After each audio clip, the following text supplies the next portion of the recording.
మృత్యు భయమే అసలైన భయం. ఇతర భయాలన్నీ దాని ప్రతిబింబాలే.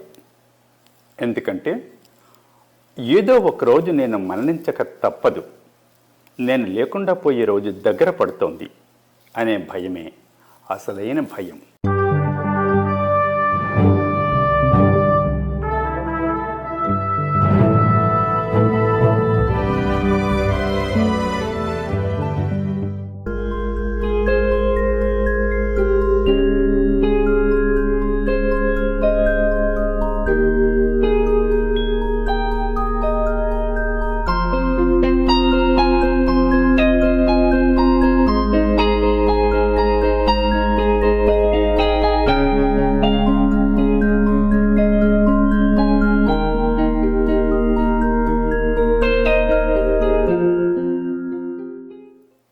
మృత్యు భయమే అసలైన భయం.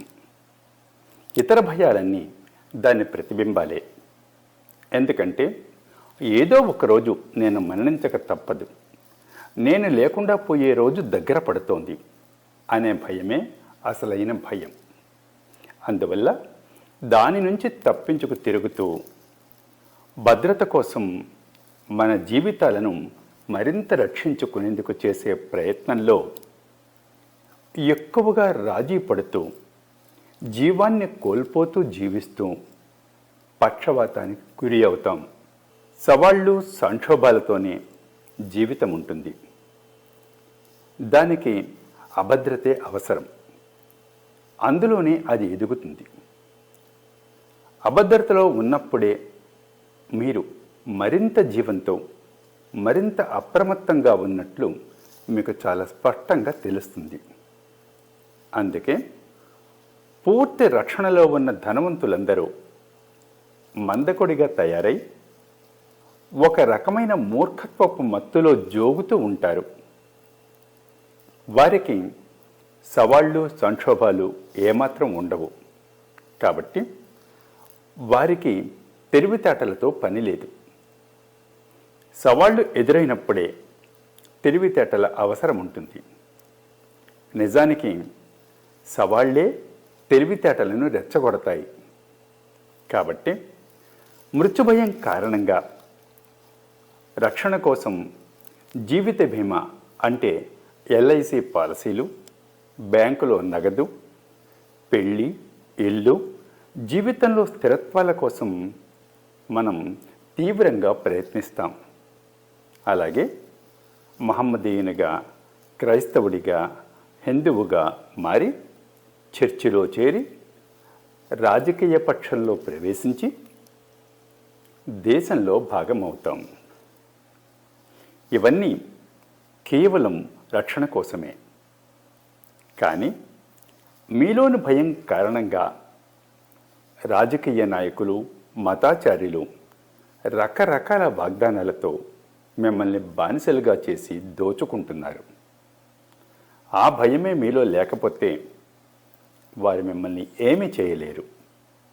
కాబట్టి అంతర్గత శూన్యాన్ని తెలుసుకుంటే మీకు ఎలాంటి భయమూ ఉండదు. ఎందుకంటే ఆ శూన్యంలో మరణం సంభవించినట్లే. ఇంకా భయపడేందుకు అంతకన్నా ఏముంటుంది? అయినా దేనికోసం, ఎవరి కోసం మీరు భయపడాలి? మీరు మీ అంతర్గత శూన్యంలో ఎప్పుడో మరణించారు. మీరు మళ్ళీ మరణించడం అసంభవం. ఇక మిమ్మల్ని భయపెట్టేదెవరు? కాబట్టి అంతర్గత శూన్యాన్ని తెలుసుకుంటే అన్ని భయాలు అదృశ్యమై అమరత్వ శాశ్వతత్వాలు మీకు అర్థమవుతాయి. అప్పుడు మీరు ఎలాంటి రక్షణ కోసం ఎదురు చూడరు. ఆ అవసరం మీకు ఉండదు. పైగా మీరు దేనికోసం రాజీ పడవలసిన అవసరం ఉండదు.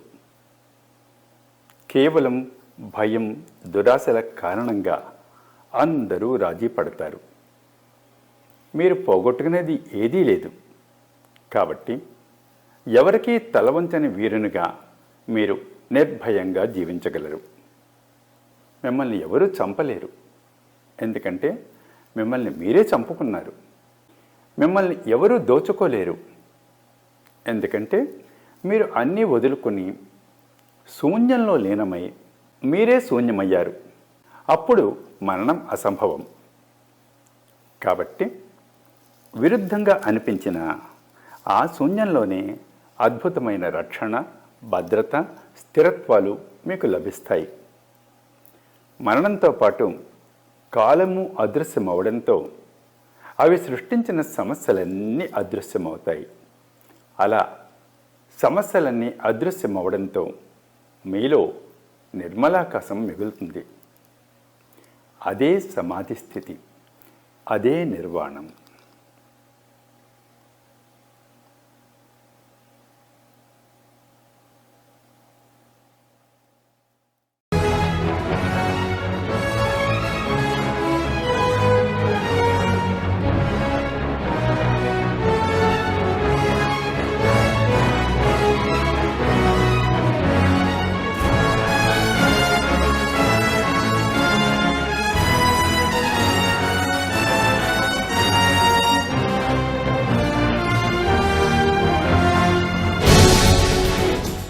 కేవలం భయం లేనంత మాత్రాన ధైర్యం ఉన్నట్లు కాదు. తెలిసిన విషయాల హద్దులు దాటిన మరుక్షణం మీరు భయపడతారు. ఎందుకంటే అప్పుడు ఏది చెయ్యాలో ఏది చెయ్యకూడదో మీకు తెలియదు. ఆ భయమే మిమ్మల్ని తెలిసిన వాటినే పట్టుకుని వేలాడేలా చేస్తుంది. అయితే ఎన్ని భయాలున్నప్పటికీ మీకు తెలియని ప్రమాదకరమైన మార్గాలలోకి ప్రవేశించి ముందుకు సాగడమే ధైర్యం అంటే. కానీ పిరికి పందలు అలాంటి ప్రమాదకరమైన వాటి నుంచి తప్పించుకు తిరుగుతారు. ఎందుకంటే వారు మృత జీవులు. నిజంగా పూర్తి జీవంతో నిండిన వ్యక్తులు ఎప్పుడూ తమకు తెలియని వాటిని, అవి ఎంత ప్రమాదకరమైనవైనా తెలుసుకునే ప్రయత్నం చేస్తారు.